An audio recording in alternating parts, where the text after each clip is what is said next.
A genuinely funny book is one of life's greatest pleasures, and here you'll find a mix of memoir and comic essays that are sure to bring you some honest-to-goodness belly laughs. We're encouraging everyone to get reading as part of OPL's Summer Reading Challenge. Sign up at opl.ca, and as you read books and engage in the activities, you'll receive badges and be eligible to win some truly good prizes. One Day We'll All Be Dead and None of This Will Matter by Scott G. Cool.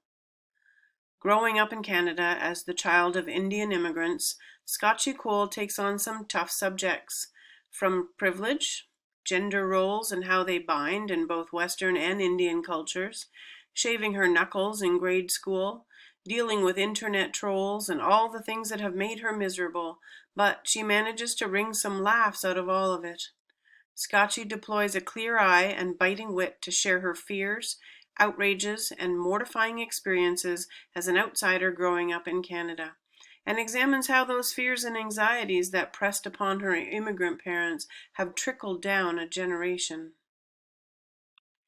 Next up we have We Are Never Meeting in Real Life, essays by Samantha Irby. Sometimes you just have to laugh, even when your life is a dumpster fire, and rightfully so. You may cringe occasionally as you read, but it'll be because you can relate to all of the things that Irby is describing in such droll, deadpan fashion. Samantha Irby is taking the comic essay and turning it into an art form, but for every laugh there is a bittersweet moment that might make you cry.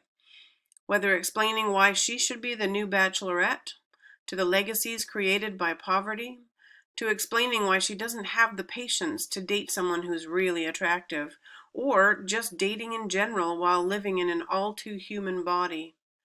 Samantha Irby lays bare the beautiful, uncompromising truths of her life.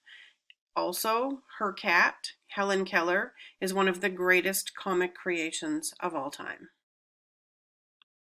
Next up is Me Talk Pretty One Day by David Sedaris.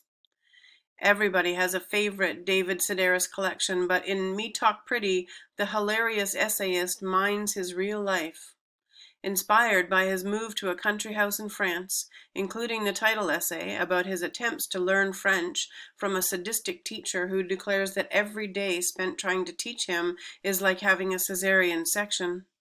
His family is another inspiration. You Can't Kill the Rooster is a portrait of his brother, who talks incessant hip-hop slang to his bewildered father.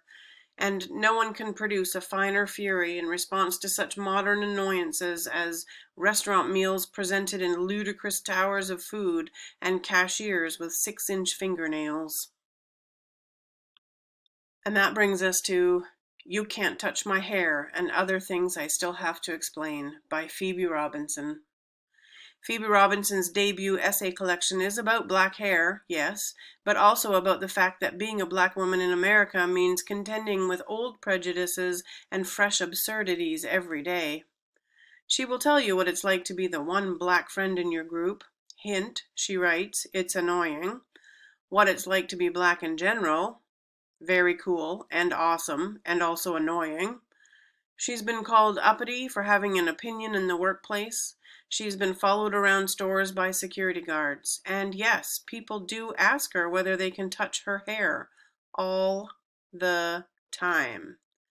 Using her trademark wit alongside pop culture references galore, in the same conversational tone that's made her podcast so famous, now she's ready to take these topics to the page, and she's going to make you laugh as she does it. This book is as personal as it is political. You Can't Touch My Hair examines our cultural climate and skewers our biases with humor and heart. Next up is Furiously Happy, a funny book about horrible things by Jenny Lawson. In Furiously Happy, Jenny Lawson explores her lifelong battle with mental illness. A hysterical, ridiculous book about crippling depression and anxiety? That sounds like a terrible idea. But terrible ideas are what Jenny does best. There are so many people out there struggling with depression and mental illness, either themselves or someone in their family, and in Furiously Happy, they will find a member of their tribe offering up an uplifting message, albeit via a taxidermied roadkill raccoon. Jenny Lawson's first book, Let's Pretend This Never Happened, ostensibly was about embracing your own weirdness, but deep down it was about family. Furiously Happy is about depression and mental illness, but deep down it's about joy. And who couldn't use a little bit more of that? Born a Crime, Stories from a South African Childhood by Trevor Noah.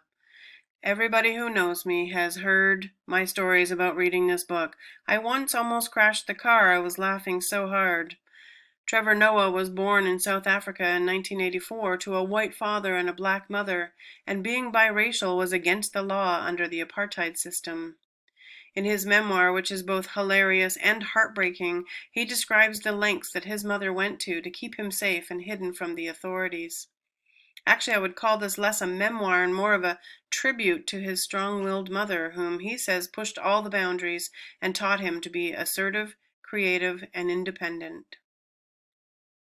So join our summer reading challenge at opl.ca. Log your reading, participate in great activities to earn digital badges, plus you'll have a chance to win some really great prizes along the way.